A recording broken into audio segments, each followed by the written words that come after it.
Live. Hello, and welcome to Wonkette's Weekend Live Chat. I am Robyn Pennacchia, and this is my lovely and charming co-host, Stephen Robinson. And with us today is the wonderful and talented and lovely Jamie Lynn Crofts. And she is going to kick us off today because we're going to start talking about Wisconsin and the state that is Wisconsin, right above where I am. Yep, and I am stuck here. There is a lot going on in Wisconsin. And when Rebecca asked me to write about the primary results last week, I was like, great. And then as I was writing, I was like, oh, and actually this relates to these 72 other absolutely batshit things that have been going on in our state over the last 6 months to 2 years. And so it just kind of all snowballs from there. Because we, in our primary, we had a Trump-backed candidate and a Pence-backed candidate in the Republican gubernatorial race, and the Trump candidate won. But then that also related to the Speaker of the Wisconsin Assembly, who Trump has been personally attacking since November 2020. Because he didn't try to do enough things to illegally stop Wisconsin from certifying our electoral votes. And so then you had a former president getting in on a state assembly race and endorsing someone who has actually managed to be worse than this terrible Speaker of the Wisconsin Assembly. And it's just, there's just a lot. And just I'm not surprised he's getting involved in state assembly races. I actually don't even think it's that stupid. I was like, it's probably smart of him to do, and I hate that. And Jamie, when you talk about the Pence-backed candidate, just to clarify, I mean that, and his candidate lost in Arizona as well, and Trump's candidate Carrie Lake won. And in those situations, Pence is usually reflecting the Republican establishment. It's not sort of the sheer charisma and political magnetism of Mike Pence, essentially the quote unquote normal Republican establishment trying to back the slightly less sort of the lawful evil candidate as opposed to the completely the kooky one. Yeah. Well, and so yes and no. So yes, Rebecca Kleefisch, the candidate who won, the Pence candidate, was absolutely like the GOP establishment pick. She was Scott Walker's lieutenant governor, terrible in all of those normal Republican evil ways that aren't quite the MAGA ways. But the thing is that Republicans in Wisconsin are so terrified of Donald Trump that like even she now, and she at the beginning, tried to be like reasonable about not being super anti-democracy, like only being a little bit anti-democracy. But now as it got further and she was, fighting with the super Trumpy guy, she started saying, oh yeah, I agree that this election, Trump really won Wisconsin in 2020.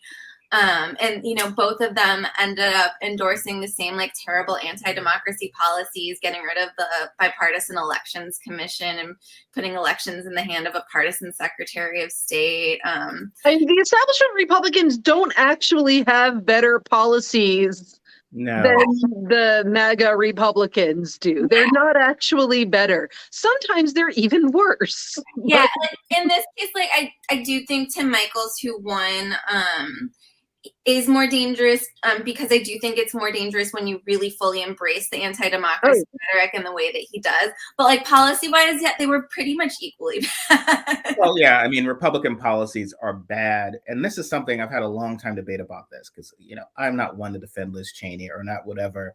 But whenever, and I've seen Democrats or Hillary Clinton supporters and others being like, what?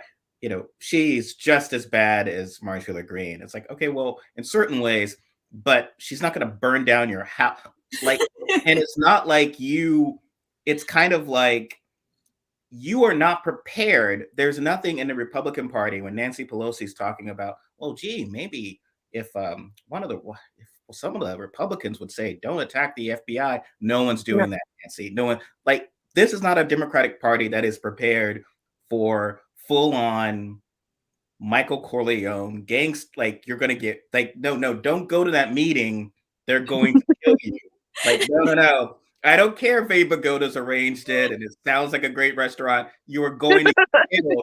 You are not prepared for these guys. You've not shown me in any way of your Joe Manchin, Kristen Sinema, Chris Coons, Dianne Feinstein, Institutionalism, Uber Alice way that you are prepared for these gangsters. The best you can do, the best of your Washington General's ability is against Liz Cheney, who, if you actually win one, she might recognize it. And it sucks that that's where we are, but that's where we are. So, and I am extremely not here for that Dan Crenshaw. I'm not doing it. I refuse. No, you don't have to. It's not good. These guys, you just have to be like, okay, this guy's still terrible, but you are better prepared for this guy than the actual grizzly bear. Like, you're not prepared for March of the Green and these guys. Democrats have no infrastructure. Even now, they're just like, oh, we've passed this wonderful bill. It is a wonderful bill, the Inflation Reduction Act. We definitely are going to and voters will come out and we'll win 2020, 2024. And like, no. If the anti-democracy governors win in Arizona, Pennsylvania, and Wisconsin, that's it. So we'll know in 2022 who's going to be president. Because if Carrie Lake, Mastriano, and who's the I'm blanking on the Michael, it's over. Trump's installed in 2024, and I feel like there's still this sense of like not grasping it. It's still of like, we'll make the best policies, and the voters will come out, and then we'll win. And then people will recognize it and sign stuff because obviously that's the law. And Republicans stood up for the law before. And then, of course, they were all whacked. So maybe the ones who weren't whacked might. Yeah, the Republicans stood up for the law because they personally believed in the law or whatever was never true to begin with. They stood up for they stand up for cops when it benefits them to stand up for cops. They stand up for the FBI when it benefits them to stand up for the FBI. They don't do it otherwise. It's not a policy of theirs. And I get a lot of heat for being anti-democratic for this, but I sorry, but it's just whenever they talk about the noble Republicans standing up again in 2020, it's like, look, there are people who don't, have their total honor system about stealing things or whatever. There are other people, they don't shoplift because they understand they can be caught and go to jail. And so Democrats did not spend the past 2 years raining hell on it. Josh Hawley's still, Ted Cruz, and there are others who get dismissed as do something Twitter and all of that. They get lectured by Terry Canfield and other centrists about, no, don't be a strong man. Justice, like, okay, well, you're creating a situation where the only negative ramifications came to those who tried to stop Trump's coup. The others are like, hey, I could actually do this. Democrats won't do anything. And, Trump's goon squad won't come down and threaten my children and burn my house down. So yeah, I'm definitely going to be part of this coup again. Yep. And I feel there's a disconnect from that. So sorry for rambling. Just been so frustrated by it. So Jamie. You're absolutely right. And like what you were saying earlier about how, if we lose these specific gubernatorial races, like it's over, you're absolutely right. And that also, brings up the fact that like I am reliving Dobbs and cert being granted and freaking out all over again with the state legislature theory case. And the fact that like national Democrats are just kind of trying to ignore it and pretend that it's not happening. But the Supreme Court is getting ready to overturn democracy in this case next year. And that is the situation that we are dealing with. Did you see what Patrick Maloney, he's the, head of DCC, the Democratic Congressional Committee for Racing, he was asked about the FBI raid or whatever, and Republicans bashing it. And he was kind of like don't bother. How dare you, media, ask me about this? We just passed this wonderful kitchen table issues. I'm just like, this, what represents the problem more? This is good legislation. It doesn't, it's not going to determine. I feel like that's a sense of how voters respond. It's like the ability to pass this. You don't necessarily run on this. You get to pass more good stuff by burning down your competition and saying, hey, those guys are gangsters. Keep them out of office. That's how you get extra senators, extra, even potentially hold the House, is by burning down the competition this way. And the idea is, why should we ever talk about, why do we ever need to talk about the fact that these people are gangsters? Let's go out and talk about the great stuff we do. I think there's part of that, but you need to do both. You need to say, here's how we're helping people, but also these people are gangsters. You need to take advantage of the fact of when you could plunge the knife in. And we haven't been doing that, to me, for the past week. We've been letting Republicans run with a narrative again and present this as no big deal. And just let's talk about. Well, because what they do is they freaking carry it off. And they do it every time. Like, Democrats are more likely to be, and I think this is actually a good thing. People on the left are more likely to be introspective and to be like, okay, what do I think about this? My thoughts on a particular issue are complicated. Their issue is like, they don't, no matter, it's a yes and game. They are always agreeing that no matter what Trump does, it's, okay. And the excuses will come later. Like, the defense will come later. They'll figure it out. They'll toss out as many as they can. They'll see which ones kind of land. And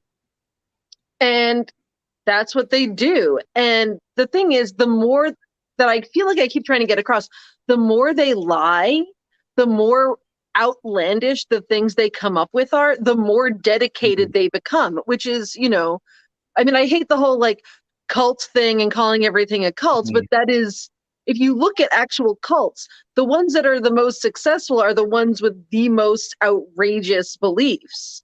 The people who are the most devoted are the ones who come up with the most batshit things, like the Heaven's Gate people. That was completely bizarre. But those people were like, yeah, no, we definitely will kill ourselves, unlike the Jonestown people who were kind of forced at gunpoint. Like, the more ridiculous the excuses are, the more devoted people are to it. Because it's sort of like a group exercise. That's why they do like team building exercises are a lot of the time improv exercises. It's team building, and they're all working together to come up with a narrative, throwing out what they can, and then they land on something and go with it and just walk it off.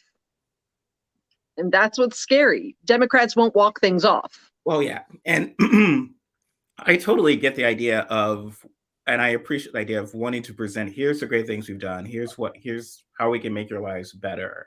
My sense, and this goes back when the Kentucky flood, the latest natural disaster in Kentucky, and it was like, why do people still vote for Republicans? I think what's missed is that if people don't trust you, they're not going to let you help them. It's just sort of like, I'm not opposed to my son having ice cream. I like ice cream as well, but I'm not letting him get into the creepy van.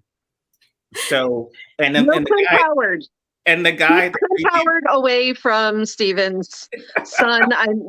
Does anyone even know what I'm talking about? Yeah. Okay, good. So like the creepy guy in the van can talk about, I've got multiple flavors of ice cream that I will show your son before I kill him. And they're delicious, they're wonderful, and they're much better than all the other ice cream. But it's like, I don't trust that guy. And I think that's been for the past, at least since Gingrich, I would say, even perhaps later, has been saying, hey, our policies suck. But no matter, Democrats can keep yelling their great policies, and it won't matter. They won't be listened to because people won't trust them. And so when you have a party talking about, when you like calling you pedophiles and groomers or anti-America and whatever, your reaction to that is to just say, oh, that's all noise and distraction, and let's focus on kitchen table issues. It's like, well, no one wants to hang out at the kitchen table with the pedophile. Like, you need to aggressively counter that and also say these guys, I don't trust. If I know someone's a gangster, I also don't trust what they tell me about my neighbor. Hey, your neighbor's a pedophile. It's like, well, you've got a dead body in a garbage bag you're dragging behind you. I don't know if I trust what you're saying about this person who seems nice. So I think that's sort of the dilemma I think that's come up. What I would say is where I do think the kitchen table issues are good, but I think it needs to be framed as we're taking care of the things that keep you up at night. Like, because we're relieving anxiety and framing it as that. And one thing that I do think is very important as far as building trust goes is, Democrats have a hard time doing this because of people like Manchin and Sinema. But they need to find certain ways in which they can show we're taking on the bad guys in, like, not Republicans necessarily, but we're taking on corporations, we're taking on big pharma, we're taking on corporations. And that actually that is a thing that builds trust. I know it's like this, like, annoying leftists, stop trying to get us to do these things. But it comes, the way that people see it is as like, oh, okay, you're on our side and you're fighting against them. And people don't necessarily always see I mean, they do see Republicans as them, but like they also more universally see, groups of power as them. It's not how mainstream Democrats operate, and they very much resent. I mean, that was something they thought that, and I'm sure you guys have perhaps thoughts behind that, but they believed that Liz Warren, for instance, was very angry and too much about big systemic change, and even though she was like the kindly grandmother, it was still scary. And I think angry women are scary. Well, and it's the pushback against a sort of, Democrats are terrified, I think, arguably at all levels, of quote unquote populism. And being seen as anti-corporate, and what has happened, and you've written about this, Robyn, is Republicans have, to go back to 1980s hip-hop term, bitten their shit, has constantly grabbed the anti-populist wave. So then it's just Josh Hawley talking about big tech and big corporations, and Democrats are like, well, corporations are nice. It's like, well, so, and then, like, as you're saying, with now they're like, who will stand up for the FBI? It's like, well, yes, in this scenario, they executed a perfectly legal search warrant against the president. But yes, the average person does not trust you are falling over yourself over. Well, I think people were very excited, like, oh my God, it's our turn to yell at people for saying that they want to defund the cops. But like, the Republicans don't actually care. They never actually cared. It was made up. That was keeping black people in mind. If you want to defund the police right now, let's do it. Let's go ahead and I want to say, like, yes, absolutely. Let's defund the FBI. I am 100% here for it. I support you. Let's do it. And the Department of Homeland Security while we're at it. And you know what? We should actually get rid of the Espionage Act, because it is in fact terrible. It's a terrible, terrible thing that, punishes mostly whistleblowers that we need in order for our country to not do terrible things. It's why they sent Eugene Debs to prison. So, because he was discouraging people from joining the army during a time of war. It is a terrible, we can talk about Schenck and everything, but like, it is bad. So we should actually take this opportunity to say, you know what, let's get rid of that. Yeah, I don't obviously trust Call them on their bullshit in any way. They don't actually they want to keep the stuff in form for their own fascists. I'm saying we should just call them on their bullshit and say, yes, absolutely, let's do it right now. Here's your bill defunding the FBI. Yes. I enjoy. Trump is one of the most protected people in the world. Despite inciting an attack against Congress, trying to plot a coup, he is still, there's such a high level before. It's not, wake up a judge and say, hey, we want to like break down this black lady's door and grabs, I think maybe there's a drug dealer there. They're like, sure, they'll sign that. But obviously they're not signing.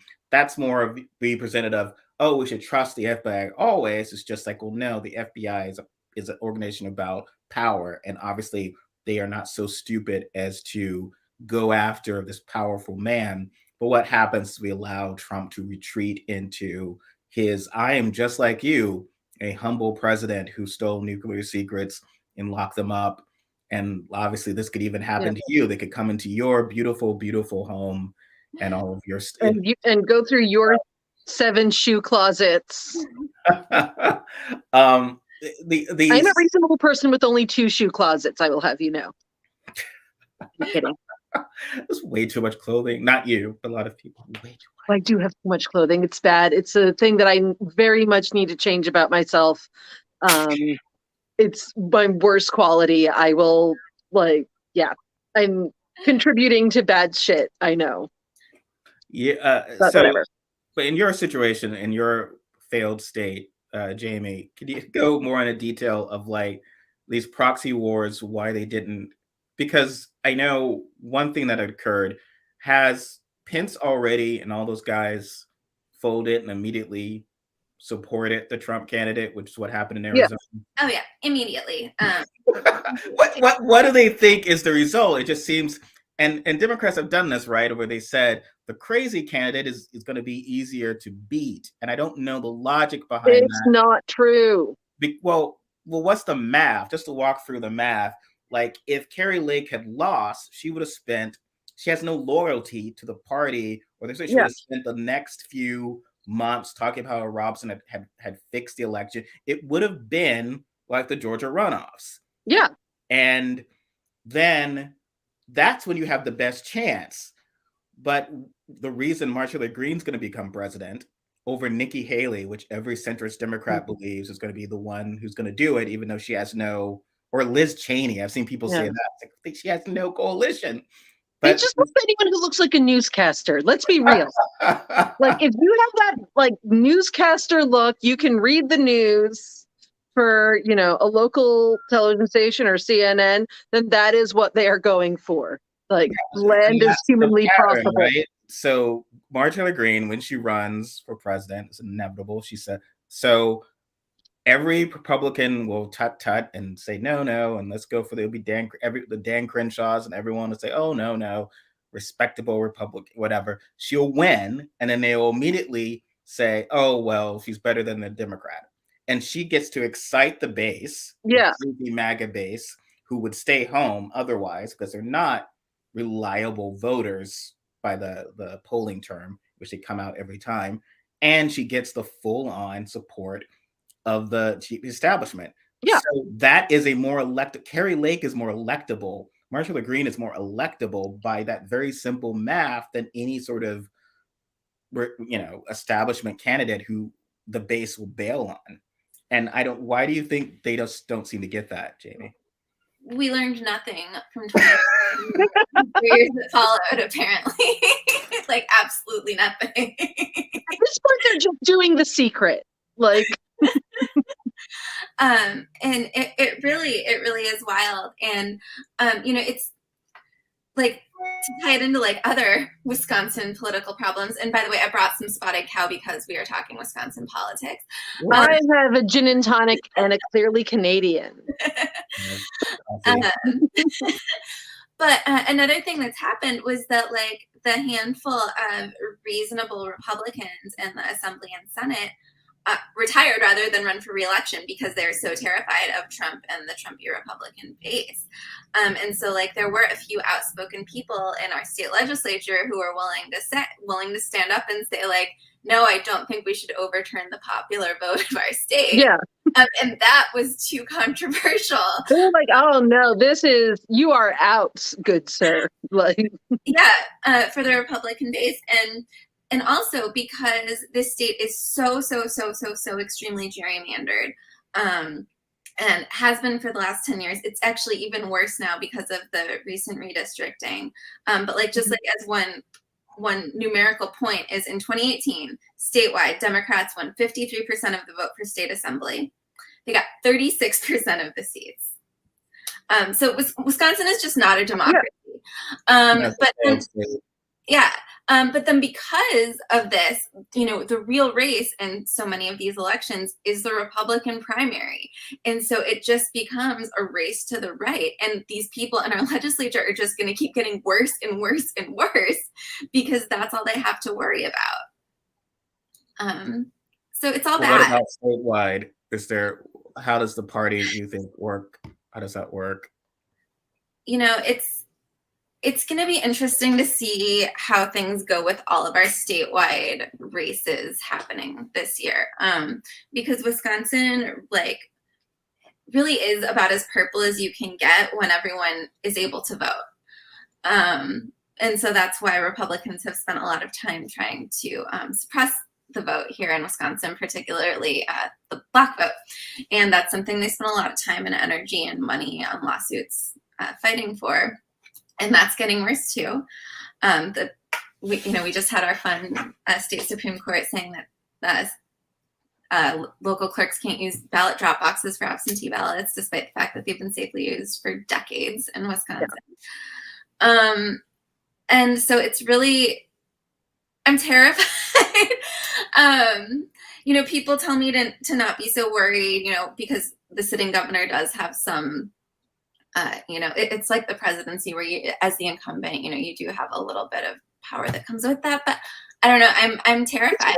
Just anything at this point, I don't wasn't much room to spare. I mean, he sort of narrowly beat Walker, right? I mean, granted, Walker was the incumbent, but it was a winning election. Yeah, it was, a 51-49 situation, and that was a blue wave year. So it is. And Scott Walker was extra terrible, specifically for workers. And so it's just I just keep kind of hoping that because after the election the state assembly speaker who Trump went after was really angry because of the meddling in his own election, which actually ended up being very close because state assembly elections are so small that it was only a few hundred votes that separated them because it was 4,300 to 34, whatever. But he was pissed off. And so and this is, again, I don't know if this is an ADH story or just Wisconsin politics are insane story. So because this guy has been so terrified of Trump, he gave this really batshit insane former state Supreme Court justice hundreds of thousands of dollars in state taxpayer money to do an audit of the 2020 election. But then that guy who Robyn Voss, the speaker, had hired, turned against him when Trump turned against him. And so he went to the Trump rally and they were all attacking, Speaker Robyn Voss, and he's so terrible. And so after he won his election, Robyn Voss then was like, okay, so this guy who I've been letting pay himself $11,000 a month in taxpayer money for the last year is an embarrassment to the state of Wisconsin. And now suddenly he cares about that. And I'm just fight. Naturally, yeah. Wow, Robyn Voss is accidentally right for once, but also please just eat each other because that's hope. Charlie Sykes, for the Bulwark and the Never a Trumper from sort of Wisconsin, his podcast, he had expressed such concern about Mandela Barnes because he's progressive, and perhaps there are some other differences that Mandela Barnes might have that might make it hard for him. A lot of people were saying that he was What could it be? What could it be? And that was presenting as because he was socialized with not socialized, but was at an event with Ilhan Omar. Even though again, this is she's a remarkably powerless person compared to shadow Speaker of the House and potentially Marjorie Taylor Greene and others, and overt white nationalists in the Republican Party who are clear leaders of the Republican Party. But whatever the case, he is, and he listed some progressive policies that Mandela Barnes believed, but oh no, that will leave voters in Wisconsin will have to, oh no, they might choose Ron Johnson again, despite how terrible Ron Johnson is. And it always, I find Never Trumpers fascinating because, if Marjorie Taylor Greene actually get where they're coming from, she's evil. Yeah. Right. and we want more evil, and I can understand that. And like, whereas with never Trumpers, consistently, you read their stuff, touch them long enough, they often really do belabor under the notion that their like conservative policies are in any way popular, like so popular that you would vote for Ron Johnson over the very handsome black man.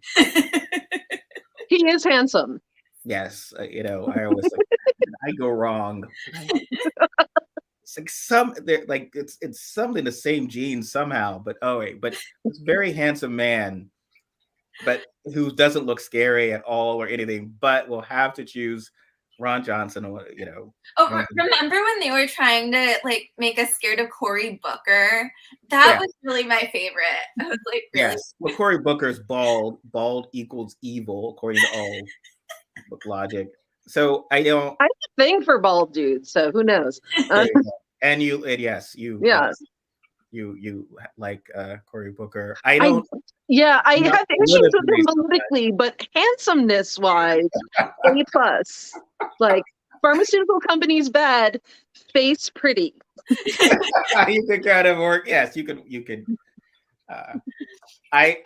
But Ron Johnson, like I'm sure that like he's been out for like not Social Security, Medicaid. Like his policies are fundamentally terrible. Yeah, I think that on a fundamental level, but I feel like never Trumpers do seem like, oh, that conservative stuff that ideology is so good. Well, the idea is that, like, for years and years and years, it really was pushed that, like, that is what the people want and love and embrace.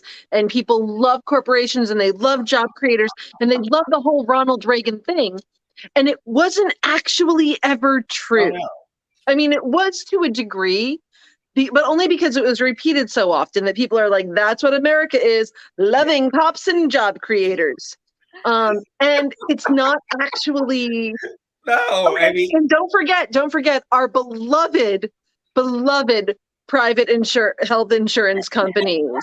I mean, that's been the faux populism, right? Like from Hawley down, obviously, and Greens and others resent this as well, which is just like, okay, well, yeah, we're going to be bigoted and beat up on queer people and whatever, and that's brought a lot of people to the party, but also to the people who remain, white people, we're going to give them stuff. And we're not going to let poor white people die, and we're also not going to, extend all their jobs away, quote unquote, for the sense of and there are arguments for free trade and so forth. But like Democrats were at a point, especially like in 2015, 2016, where like free trade's wonderful and great, and it was like Trump of all people taking from the sense of, well, what happens? These line items on a budget is a town. That is now gone and devastated.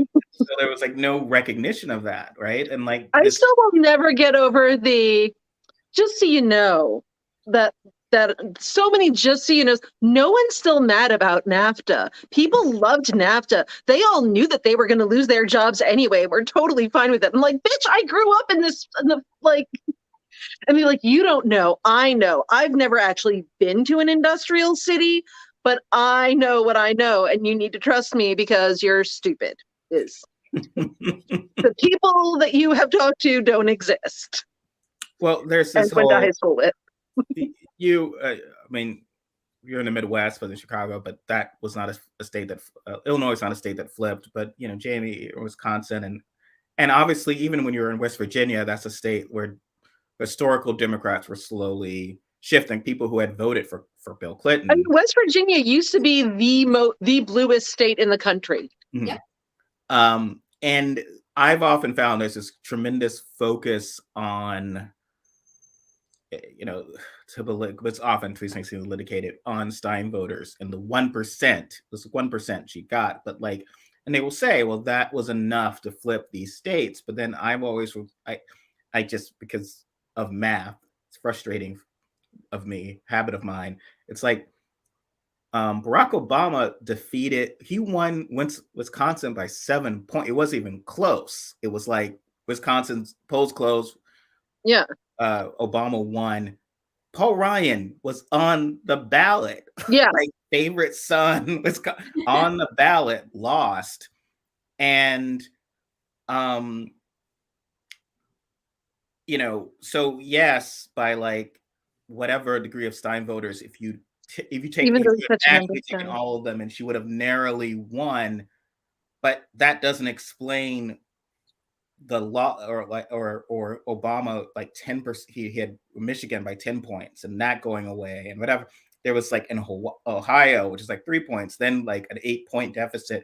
There's a clear collapse in these areas that does seem kind of rooted to a larger, but instead of it, it became this proxy war between the bad left and the Democratic sort of establishment, which seems silly as opposed to kind of looking under the hood and saying, how did we as Democrats lose these traditionally Democratic voters? And we can call all of them racist. And look, I ain't related to them. So you can call them what you want, but I can also do the math, and we cannot win if Republicans just without trying are going to carry 65% of the white vote. That's over.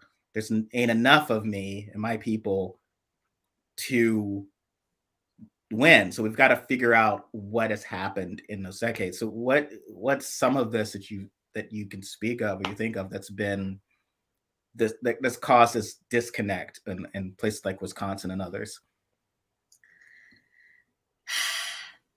I don't know. I do think, some of it is hard to separate from the excitement that a lot of people feel about embracing different forms of bigotry. I do, or some of it, but it also just, I think, more so shows like how Democrats are so bad at connecting with people. Like we've talked over and over, including today, about how like a lot of Democratic policies are super popular, or like abortion, which everyone wants away from, is scary. 70% of Wisconsinites think, are basically for Roe. That hasn't changed in over a decade. And yet, despite having these policies, the politicians just aren't able to connect to the voters. And, I think that part of that is kind of a rigidness in, things like the party apparatus, and being afraid to embrace new ideas, or ideas that aren't, seen as lefty, even if they're extremely popular, and kind of refusing to package these very popular ideas as mainstream, which they absolutely are. And I think there's a certain terror of like populism that sometimes goes way too far to the other end, where it becomes elitism and it becomes, you shouldn't want this because you want it. You should want it because I'm smart and I'm telling you that it's good and you respect my authority. And it becomes more that with everything rather than like, and not elitism, Robyn. Isn't that sort of the same concern people have with populism? Populism only works where people are saying these people are bad and terrible and don't like them. And then elitism, and I've seen it like in liberal circles, is these people, traditionally people who aren't voting for us and we would like to vote for them, are terrible, to where I was horrified. If I write about, Kentucky, people talking about these people deserve to die because they voted the wrong way and they're ignorant and stupid. And you're talking about an entire state when really it's not as clear cut as that. And people don't deserve to die. They don't deserve bad leadership. It is upon us to sort of do a better job in presenting that. Something you had said, Jamie, about disconnect. I mean, I go back and forth to this a lot, and I feel like was how, if you were to think of the most MAGA environment possible, most MAGA environment, you drop Marjorie Taylor Greene, Lauren Boebert, even Jim Jordan, folks like that, in that environment. Don't tell anyone there, even if they will recognize them on sight, I'm sure, but don't tell. They're like, they will connect immediately. This is their people. They are from those people. And if you think of the most democratic environment, and a lot of Democrats, especially Democrat supporters and Harris supporters, will say it's Black women, it's this, people like my relatives in South Carolina. Okay, well, drop Nancy Pelosi into that beauty salon and have her connect, and they will certainly be respectful of her. But I've been in that environment. There's a difference of like, oh, the queen is here. Yep. As opposed to, oh, hey, how's it going? I'm going to show you for real how I'm feeling, which is what Republicans are going to get in an environment, as opposed to what, and everyone want to deny it. And I remember, but at the same time, it's because there's that terror of, okay, well, we need people who are above the populace, who are like aspirational rather than of the people. And there's a terror of being of the people, because the second you become of the people is when you start to have obligations to them, rather than like, it's like, I'm supposed to stand up for these people, rather than be like, let us temper what would be good for you, the people, with what, like what will not scare the corporations and, all of those things, and the people with power. How do we, negotiate what would be good for you with the powers that be, rather than fighting the powers that be? We don't want to be fighting. We can negotiate. We can be in those areas and those terms. And I remember a mutual friend of ours who's a lesbian was like very concerned at a time when like they're really getting hell raised on him, and she felt like the leadership didn't have the term skin in the game, like, and she of course got cyberbullied and attacked, and like, how dare you say this about your elders, because everyone likes having that term. Oh yeah, elders. Respect your elders. They love that. That's a wonderful term. If you're a political party that relies heavily on turnout from young people, using terminology like respect your elders is going to be awesome. And you will never lose another election again. People love to hear that, is the thing. They almost as much as they'd like to hear, you wouldn't have those opinions that you have on various issues if it were not for the Russian bots that brainwashed you. I guess like I gotta tell you guys, I was brainwashed by Russian bots before Twitter even existed. Before the internet even existed, really. Yes, brainwashing and cultism, the idea that everyone who disagrees with you is in a cult. It's not the best thing. Yeah. But my favorite was like, she was, and I would get it as well. There were photos of Pelosi and Feinstein at sort of a gay rally, and it's awesome and whatever. But I would look like, well, this is 1982. So this is like a Buttigieg ago. Clearly, that's a while ago. You understand. And I'm not full on Janet Jackson. What have you done for me lately? But a lot of the American rhetoric is full on Janet Jackson. Yeah. What have you done for me lately? Like, you were marching. I mean, Clint Eastwood has probably been at a positive rally at some point. I know Charlton Heston came with civil rights or whatever. Like, things change in 20 years and so forth. And when you're leaning on that as your hold on to power, like, everything has changed. People appreciate transgressiveness in a way that they maybe did not at other points. I do want to address this. I think part of what it is, honestly, in terms of like why the media does hold Democrats responsible, is because Democrats do love an opportunity a lot of the time to be like, that was wrong. Mm-hmm. And, that's bad. And, look at how fair we are about things. Yes, they love a sister soldier moment. Yeah, that guy was laughing at children being murdered, but better said motherfucker. Yeah. No. Well, yeah, and they don't, and I think, and I get this a lot, and it's just to me, I always say it's whining. Like, okay, this is the media that exists. Either you do what Republicans do, and get aggressive with them, or you take your lumps. But it always reminds me, there's this episode of the TV show Angel where like the evil law firm is getting away with something, and they're coming to the guy, he's completely evil, and they're trying to go after, like, here, oh my God, here's a list of all the evil things this person has done. And the guy just calmly stands there, just go like, I disagree. Yeah. They have nothing because it's like it's so shamelessly. But we have like the bodies and the stuff.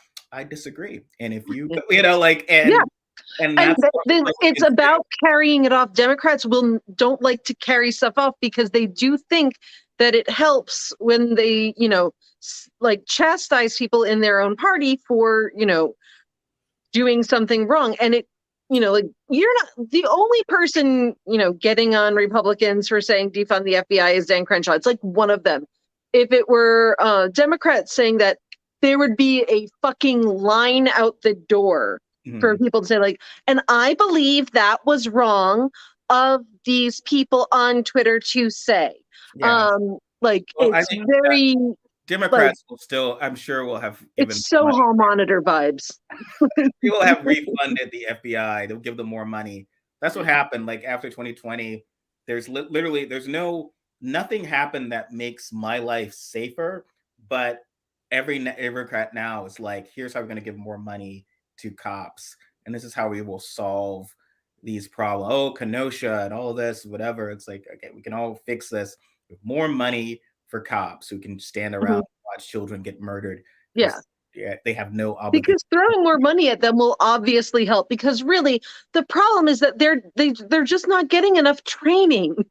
That's their problem. They're not being trained well enough. It's not that they're, fucking racist or that our entire system is racist and like terrible in general, or that policing in general is a flawed way of dealing with most social problems. Yes. Well, it's very Democrats can't really do that, right? You can't attack the fundamental institution. So Democratic Party is a party of institutions, and that's fine.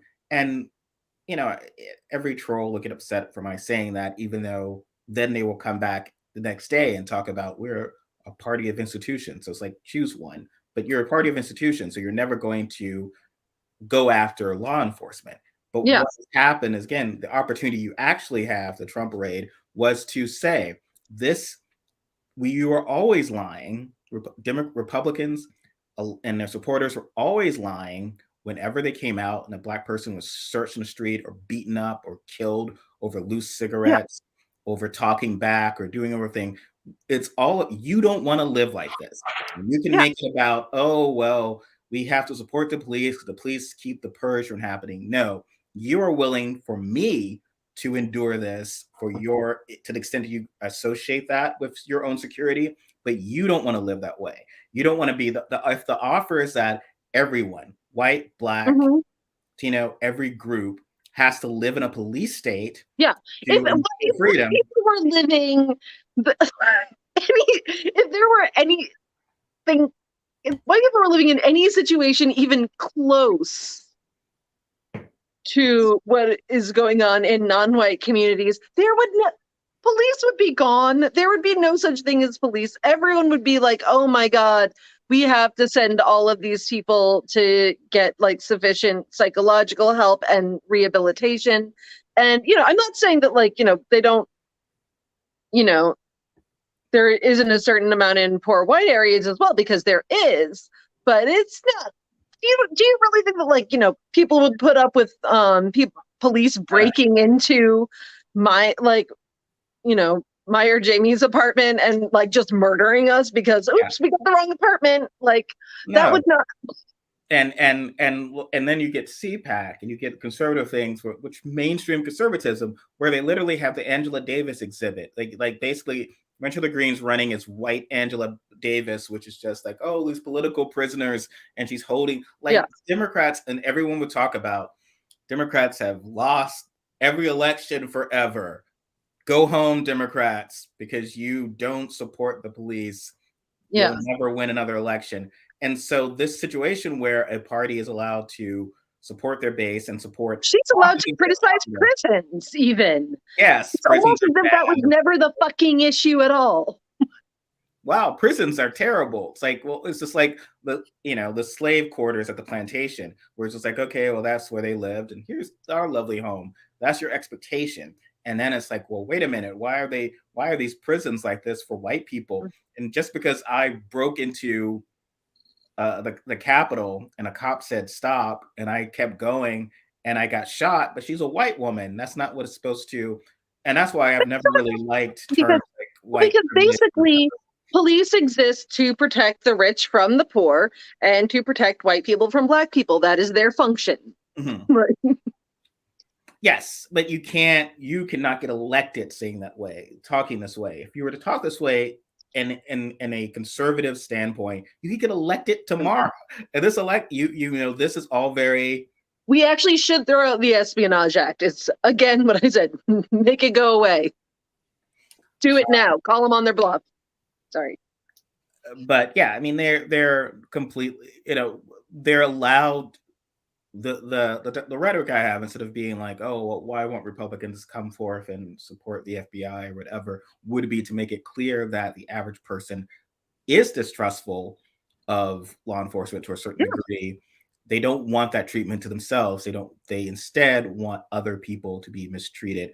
And that, but God forbid you say that. God forbid you make this argument. Yes, the FBI has been horribly, has surveyed, illegal surveillance, mistreatment of all sorts of groups who dared to, Trump's not one of them. He's literally someone who should be in prison for having thrown a coup.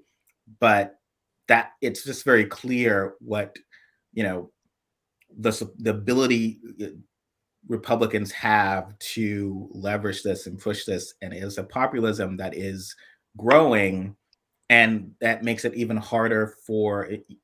It makes Democrats even more of this Rockefeller Republican Party of rules and norms and praising Liz Cheney, and that can be a harder sell for people.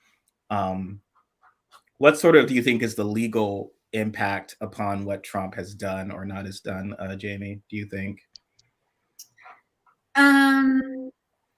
Well, so it's interesting, because I keep seeing all of this discussion about classified and not classified, but actually the statutes that were cited in the warrant don't rely on documents being classified or not.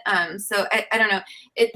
I'm not an expert in this type of law, but it would seem to be pretty evident that the ex-president doesn't get to bring nuclear secrets with him when he leaves. Seems like he shouldn't, on general principle. That's like a bad idea.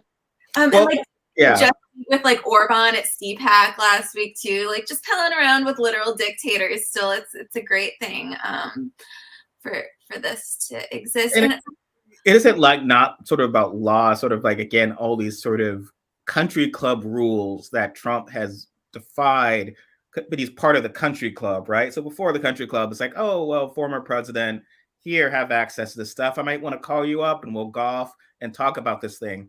But he's still part of the country club, but he tried to blow up the country club. So now it's kind of well, maybe we shouldn't have him wondering, maybe we shouldn't give him, emeritus access to the country club gym, because he's a bad guy. Is all these kind of rules or sort of things. I mean, they tried to make it normal, right? Did you see, Jamie, when they had the thing about, many of us, he brings work home with him? Yes. I also enjoyed where it was he had been negotiating returning the documents. Oh yeah, I love when that happens, when I steal state secrets and negotiate you want them? The FBI on whether or not I have to return them. Well, it's I think some of that they had asked. North Korea was his. Dialogue with North Korea was his personal property, as opposed to whatever a former president, especially a madman, had said of another madman might be of national interest and not something he gets to keep in his poorly regulated, Florida McMansion. It's and the declassification, and then people buy that, right? It's the presentation of it, even though in my even any normal job, there was a lot of stuff your style guide was not literally, it was something password protected on a shared drive, and you would lose access to the drive once you left, so that you didn't go to another company and sell the nuclear codes of your magazine to a rival. I mean, usually it's a very limited stakes, but even this where it's like we kind of like want to maintain a proprietary interest here. It's astonishing. So Chris Hayes, of the most constantly astonished white man, you could do an SNL sketch. Oh my God, Trump has done something. Do you actually never watched any of those shows ever? I'm too ADD. Like, I can't do it.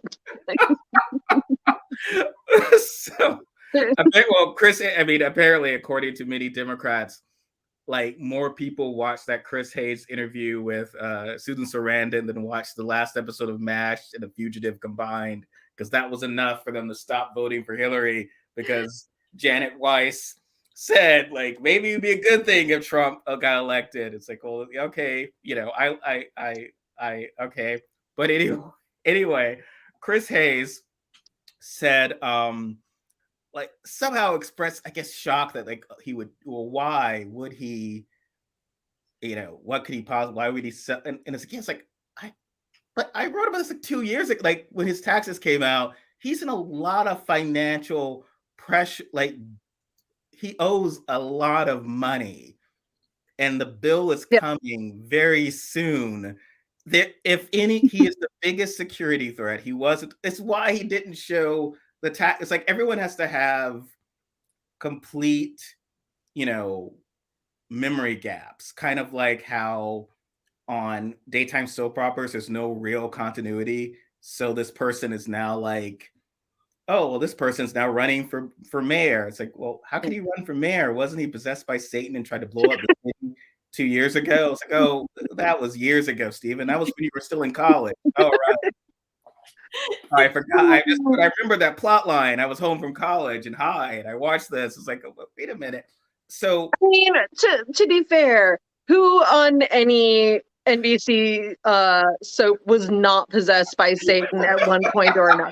It's like, won't this come up? They don't bring it up. Instead, it's like over something of like, oh no, they'll find out that I support this policy. But what about when you tried to blow up? That was the whole thing in the summer of my junior year. That was 20 years ago or so. So whatever. But Trump is a complete, didn't release his taxes for that reason, because he is like fundamentally, exposed. But people will always try to find, like, he didn't release his taxes because he's kind of embarrassed. He's not a real there. Or it's all criminal. And he doesn't want you to know, oh, he's holding on to all those classified secrets because he's just like but like, remember Stephen, when you saw Hamilton, you held on to that program, that playbill, and it's got your fingerprints on it, and why do you have it? But you still held on to it. That's just like that. No, it's not. He's going to go better. He wants to be prepared. Yeah. It's like fundamentally, and it's like all those absurd stuff, like, oh, he's just no. There's people who will testify that he didn't read his own security briefings, intelligence briefings. Like mention his name as many times as possible. And, I saw it. Like, it's like a little. Which I'm just going to say, I do find personally relatable. Let me scan this. He views intelligence briefing. He's like he's reading a script. Where are my lines? Where's my Trump? All right. I'll at least bother to remember the last line that the other person said, so I can remember to wake up. So, everyone's stunned. Like, obviously, why would anyone give this man benefit of the doubt on anything? He's a criminal. He acts like a mob boss. He behaves this way. And it's just so there's this constant sense of no one wanting to like admit this reality. It's astonishing to me. Yeah, no, and it's just the same thing that's been happening all along, where it's like, well, if he just does it all in open view of the public, then it's fine. Yeah. But this is the thing, like, because he doesn't. That's something that people sort of that does kind of work on people.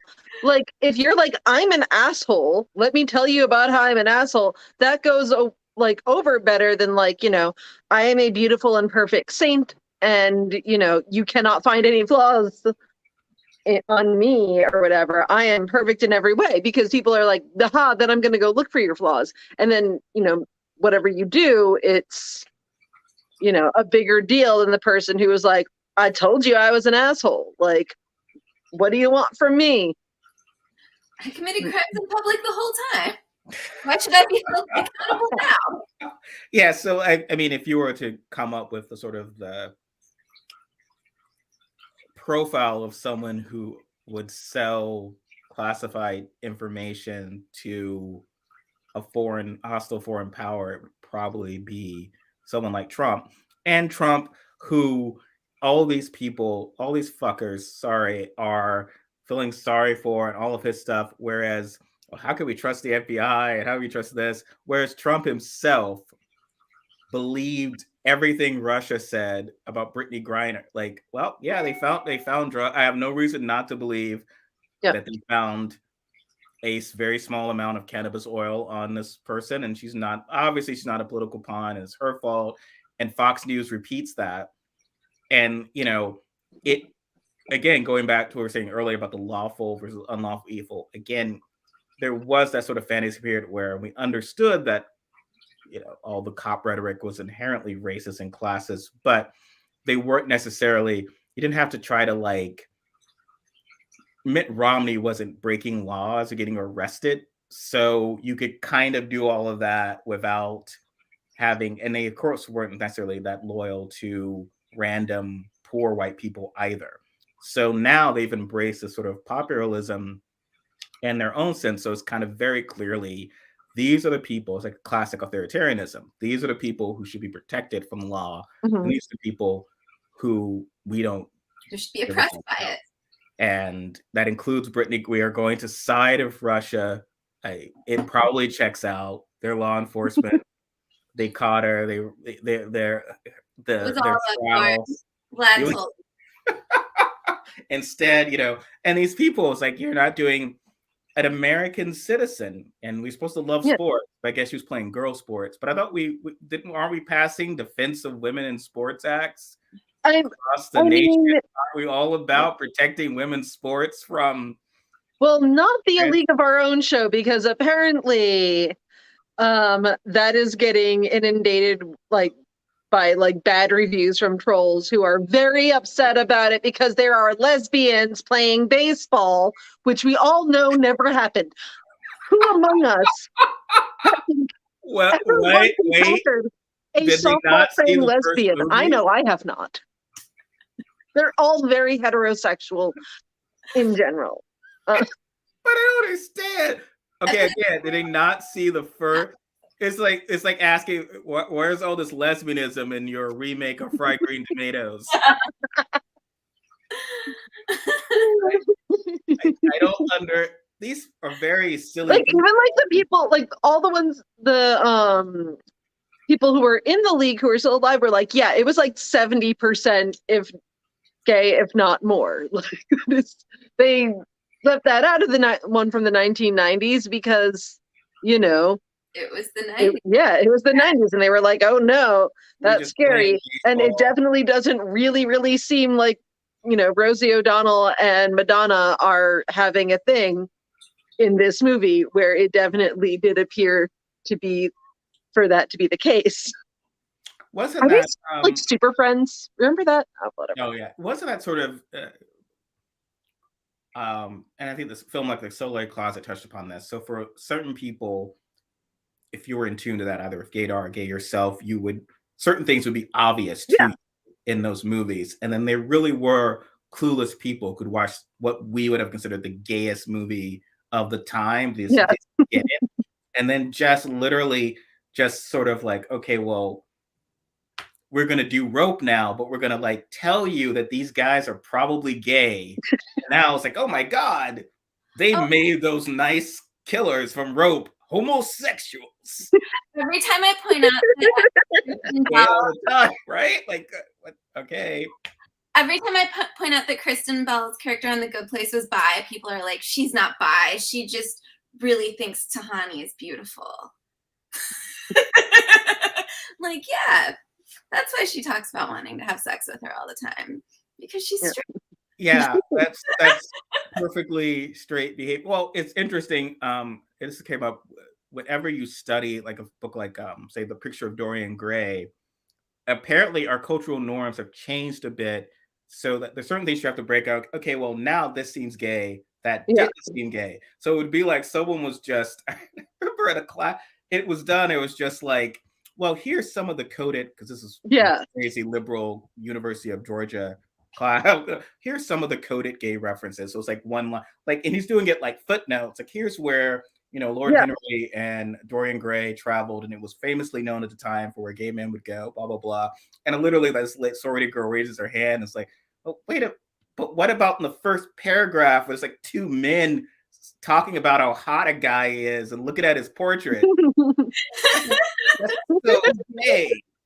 And the teacher, she's like, oh, well, at the time, the appreciation of male, and she just wasn't like, she was just talking, it's like the letters between Hamilton and Lawrence. Letters like to talk that way to each other back then. That was normal. They were very romantic. Normal behavior. Letters. That just seems very gay. Like I mean, even like if you open the book of like me and another guy talking about how hot a portrait of Elizabeth Olsen is, it's like this is a really thing going on. Guys, will you stop talking about the skirt? It's been 20 pages of you about this.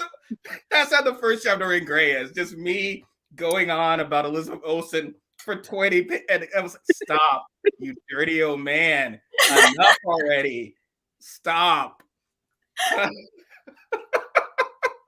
This young Adonis. It's like, and she actually went back to that part. It's like, what about this? And the teachers just go.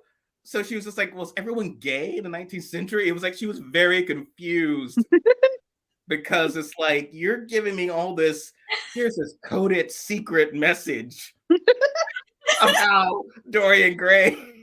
It's gay. It's like, this is really gay. Like there's a period he comes over and they hang out and they don't spend time with his wife. And it's like, well, that's how they did back then. Men would go out and socialize and never spend time with their wives.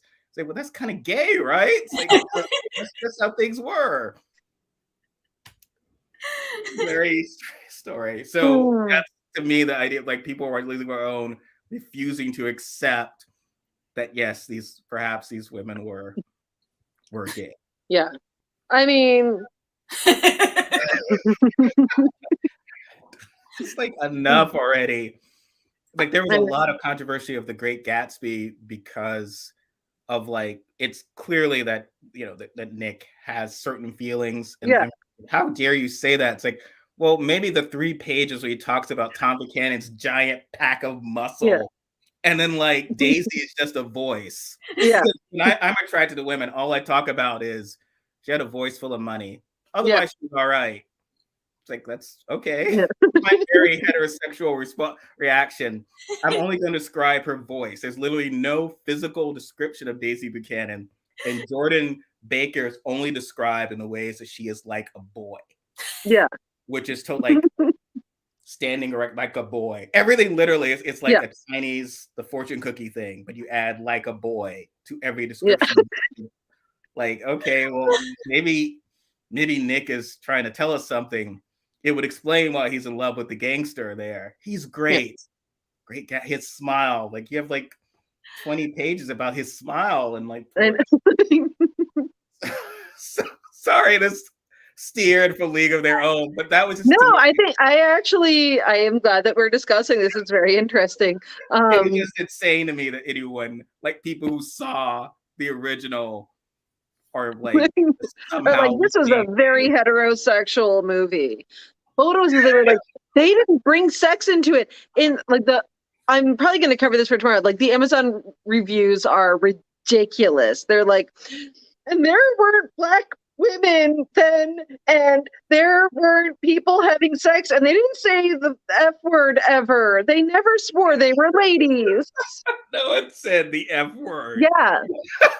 There was like an entire, they were very mad. They were like, no one said the F word back then. They would never have done that.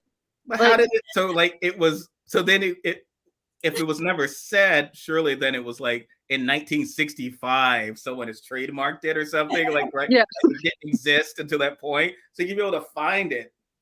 Like so in the movie, someone saying fuck. And that's my first usage of this term. No one knows why I'm saying it now, but I think it'll catch on. I don't just want to have sex with you. I want to, let me think. I can describe. I got it. And that's in the movie. And that's like, you tell you that in class. They're going to be so surprised should they ever happen on like even just in terms of like fucking heterosexual shit, like any like old novels, like wait till they find out about D.H. Lawrence. Man, they're gonna be so upset. They're gonna be so If you read Moby Dick, I didn't. It's a lot of about two men sharing a bed together, not just like we're poor and have to share a bed together, and it's annoying. Because it's really not. If you ever slept with another person, it's the most annoying. Someone conned middle class people that this was romantic and wonderful, but it's really the most annoying. Like you got someone's, and but it's like pages of pages sharing a bed. Like it is really like, okay, well, this seems very gay, but I'm not. Yeah. It's not. Maybe I'll look for the secret coded Oscar Wilde references to queerness in his work, and his otherwise very heterosexual work. I a while back saw someone tweet like it was a picture of a painting, from hundreds of years ago, and it was like two topless women in bed together, and the person who tweeted it was like, but as we all know, gay people didn't exist back then. And then people were actually replying, being like, I don't think this was meant to be sexual. There were just a lot of topless women sleeping in beds together. There was like there's probably some, I've probably taken the extreme feminist course where I'm somehow responsible for both high heels and lesbianism. Like like Amanda's just like, I want women to wear very uncomfortable heels that make their asses look great. That's part of my conspiracy. And although I do believe high heels were invented by men. No, like, as I told you today, I'm 5'8". I only need to wear high heels when I need to scare someone. Otherwise, I'm just like, I admit I have a bias towards high heels, and again, in a weird say of where someone had said, oh, the Elizabeth Olsen Scarlet Witch outfit in the most recent movie should have heels. I was like, I think it's still okay. And it's like, wow, this is a big change for you. Normally you're always pro heel. It's like, no. I think she still got it, even without the heel. So there's this idea that lesbianism apparently did not exist prior to a certain, or that like Wonder Woman, who grew up on an island of just women, is actually straight. Like she's 25. No one. They were Amazons, and they didn't have sex at all. They did not have. Men, but no one ever had sex. That's why they cut off the one boob. Oh yes, that was something that happened. That was like really horrifying. Yeah.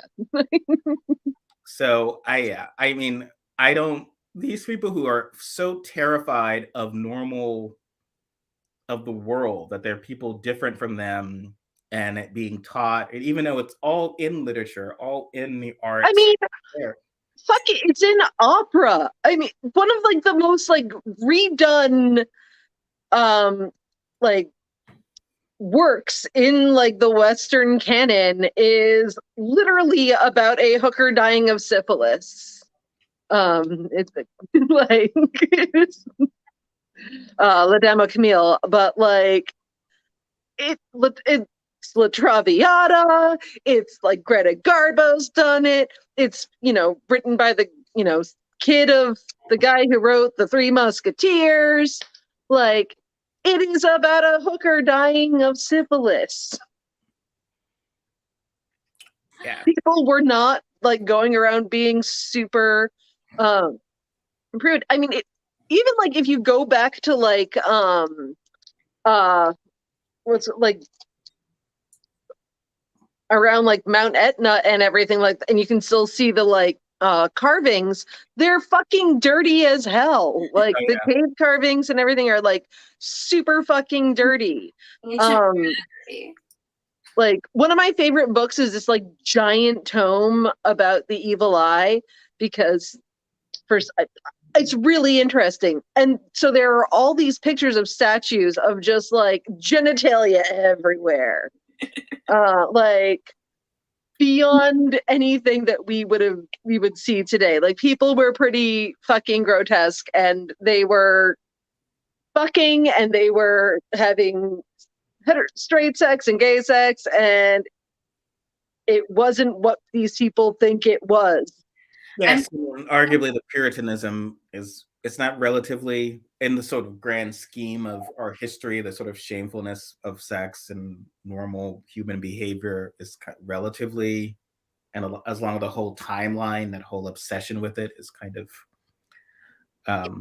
my fucking shitty Mayflower ancestor, who was like a crazy Puritan preacher, I'm pretty sure is to blame for like a lot of bad things in American culture today. That is probably true. I don't. Yeah, I have Jamie Lynn Crofts or something, or I don't remember. It wasn't a famous one, but it was like some absolute zealot. I looked it up and I was like, oh, that's embarrassing.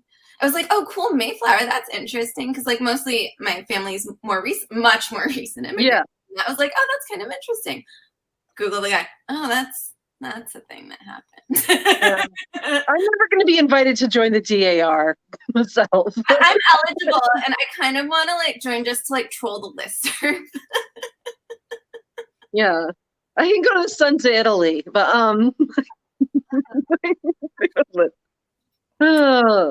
Totally straight men. Yeah.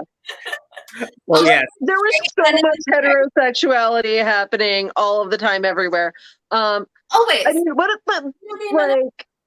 I mean, wait till these people also find out about like the fucking Garden of Allah, like by which I mean Alla Nazimova, and like her like crazy pants like gay sex parties that she had all of the time during like the early 19th century. Like that was a thing. They were very famous sex parties. Like there were so many. It's just so ridiculous to have this like sad, pure idea of like, oh, everyone back in the day was like heterosexual and very like, but not sexual at all. They were allowed to be gay. Yeah. Well, yeah. Like, so sort of, we will. Some people will say we will concede that there were people who were different, but we crushed their spirits and made them miserable. And we want those. But and what's ironic is those stories are relentlessly depressing. And these, again, are the same people who feel like they're part of cancel culture, or they can't be a Christian, or they can't be their own thing. And they have to co-opt this language of how I'm a conservative, but I have to be in the closet. Yeah. Because they have to co-opt marginalized people's terminology for oppression, because they themselves perhaps have never been actually oppressed. They don't have their own stuff. So it's weird. The demographic of like the white Christians who want so badly to be oppressed is just endlessly fascinating to me. Because they see in their minds, they're like, these people are getting like some advantage that we don't have, and that advantage is people feel bad for them and have empathy for them because of the horrible things that we do to them. And they're like, but no one has any empathy for us, the people out there being horrible. Mm-hmm. So like maybe we're being oppressed because we're being horrible, like J.K. Rowling. Yeah, I still don't. I mean, you really she could have just cashed those checks for the rest of her life but she really felt like, I need to make this stand and be terrible to a marginalized group of people. There's Tulsi Gabbard, I guess, when hosting Tucker Carlson, was like, had to get on the trans bashing bandwagon about like what about biological women in sports and they're brutalized. And again, every time it happens, I would be like, there's a biological woman. I'm sorry? was a co-ed sport. Or Quidditch is a co-ed sport. Both girls and boys on that team. Just pointing it out. Yeah, so the boys had no Hopefully, trans people. Joanne was not that worried about, boys and girls being able to compete against one another in Quidditch. Mm-hmm. Yes, I feel like if you're concerned about women in sport, the risk to women is clearly not trans women. It is that you pay, women in the WNBA are criminally underpaid compared to their male counterparts. And yeah, they have to play in places like Russia in the off season. And then, and then get arrested. It was somewhat annoying. I saw this. I'd written about this in one of the comments. So that, oh well, I don't make $226,000 a year. It's like, okay, yes, that is fair. That's a lot of money for a lot of people. It is not equitable to because if you do that, then you wind up rationalizing women being paid. Then you could be like, oh well, just because this woman made $2 million for being in this movie and this guy made $20 million. I'm not going to, how dare you complain because $2 million is better than other people. It winds up ignoring, because frankly, those sort of gender discrepancies will obviously reach down to every level of, it's not just rich women who are getting screwed in these situations. So, yeah, I mean, she should have been being paid a better salary, and it is for, obviously putting her body in line for a finite amount of time and having to that's her entire life's work. And then she shouldn't have to be in Russia, and she shouldn't have to be a political pawn. And I think everyone who is more concerned about beating up trans people, they reveal themselves, they aren't really that concerned about an actual woman in sports who's, so no, they're not. They're just very happy to have an opportunity to be like assholes about, like, people really like any opportunity they can have to feel like they can be an asshole with like a good excuse. Oh yes, I watched like half of it last night. I haven't started yet, but I need to. I was really worried about it because I was, a very big fan of it in high school, and I have enjoyed it so far. Don't worry, yeah. Do it. A lot of jerks were after Neil Gaiman for creative, and of course he's Neil Gaiman's. It's often when your heroes are not J.K. Rowling, but Neil Gaiman, because he's a great guy, and he was just like, what's wrong? Like, what's wrong with you people? So yes, it's much more, and he recognizes, like, yes, he's grown 30 years, so yes, baby, there's gonna be black. Some of these characters are gonna be black, and he's super like cool with that. He's, that's not really what his. Yeah, and it was his choice to make those changes and be like, yeah, let's have a little bit more diversity and reflect the world a bit more. And it obviously doesn't make And Girl from the Good Place, whose name I can't think of quite right now, is a very good death. And I say this as someone who has been death for Halloween before. So, that lady was in A Good Place? I did not know that. I can't think of her name. Yeah, she was in The Good Place. She's Australian in The Good Place. Oh, yeah. Yeah. I can't think of her name. I'm really bad with celebrity names in general. I can't tell you the name. I don't know anyone's name. Yeah, I was curious how that would play off because it's a very specific, because gothness is very specific, and I felt like what they did was it's not just about being goth. Yeah. 1990. But also thing, but more of a general sense of who this character was and what that it would be kind of outdated if it were like super goth, I think. Well, I think let's just have an entire soundtrack from The Cure. Yeah. How does that convey now? And I think he gets that. And I think that actor presents that very well. That episode is very good and one of my favorite issues of the comic. So yeah, I think you will enjoy it. Gwendoline Christie is a wonderful Lucifer. I can't wait to see more of her as them, I guess, because Lucifer has no gender in the next season. Which is an interesting, because we already have the depiction of Lucifer Morningstar in the show Lucifer, which I'm also a very big fan of. It's, you know, very, very different from that. Yeah, I didn't. Well, I guess we never talked about it. I would say, yeah, I like that as well, and I I really like the show. I've seen it like twice all the way through. The ways they've changed it. Yeah, procedural aspects, because I love procedurals, so I thought that was cool the way they used it. But I'd actually supernatural procedural, and I am happy. Like there is a the series is kind of based on the spinoff of the Lucifer. Yeah. But there is a famous when Lucifer quits that Gaiman wrote that was later used in a very compelling scene from the first season of Lucifer, where Gaiman, when Lucifer talks about how he's not responsible for every horrible thing that we do, very, very moving. And I think he really always got that sense of what is it like to be essentially blamed for everything that is humanity's fault. And that was cool. So yes, and you saw that, right? I did. I actually put it up. Oh, good. Like 2 seconds ago. Yes, she is wonderful, and I'm very excited, and it's a great season. One of my favorite things about the show, apparently neither of you perhaps have reached yet, so I will not reveal, but I really like Desire. So yes, no, I did get to Desire. But like I was super about to fall asleep, like right around the time when Desire showed up, and so I haven't really gotten into that part yet. But pretty cool casting. But I mean, obviously, I was mostly really excited for Death, who is like one of my favorite characters of all time. So, this was a Gaiman for comics. What he did was amazing. But I think to the extent that any superhero films, even in the Marvel realm, do well, it is from that sort of model of actually saying we can write something that is not centered solely for straight white men. It can be there's an appeal for everyone.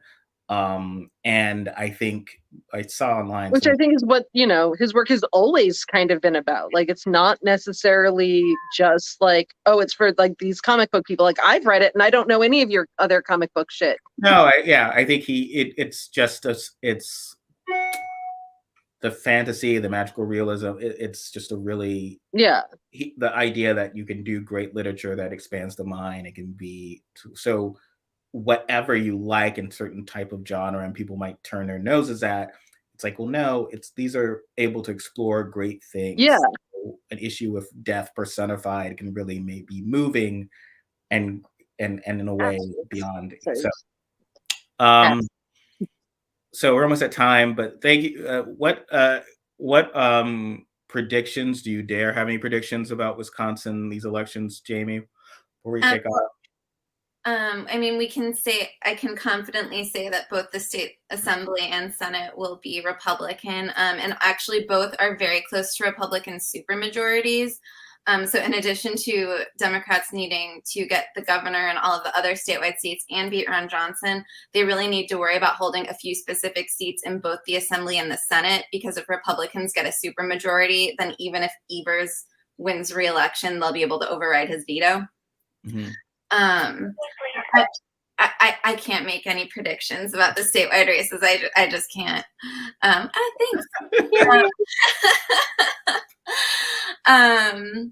But yeah, I don't know. I'm just kind of fingers crossed right now, because I'm terrified, and I think it's going to be really close no matter what. Mm-hmm. Well, thank you, Jamie. Thank you, Robyn. Thanks everyone for tuning in and thank you, Stephen. Yeah, thanks our for half hour of pop culture. Yeah. Like a mystery science theater thing. Well, we just do like a watch party of something. Yeah. Yes, we should. Thank you, everyone. See ya. Bye.